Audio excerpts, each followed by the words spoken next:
Naalala ko pa yung una nating laro sa ilalim ng araw. Wala pa tayong pakialam kung madungisan, kung magasgas ang tuhod. Basta't magkasama tayo, sapat na. Ikaw yung kasama ko sa lahat ng una. Unang takbo, unang away, unang pangarap. Sabay tayong nagplano kung anong gagawin paglaki. Akala ko, hahaba pa ang listahan natin. Pero isang araw, biglang huminto ang laro. Isang tawag, isang balita. Hindi ko naaabutan ng huling pagkakataon na masabi sa'yo. Salamat. Salamat sa kabataan kong puno ng kulay dahil sa'yo. Salamat sa mga lihim nating itinago. Sa mga kalokohang tawa lang ang sagot. Pero patawad din, kaibigan. Patawad kung hindi ako nakarating. Hindi ko nasabing paalam.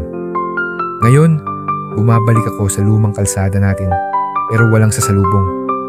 Tahimik na ang lugar kung saan minsang may dalawang batang walang iniintinding bukas. At tuwing titingala ako sa gabi, iniisip ko, baka naman naglalaro ka pa rin. Ngayon, sa bituin ka na lang nakatambay.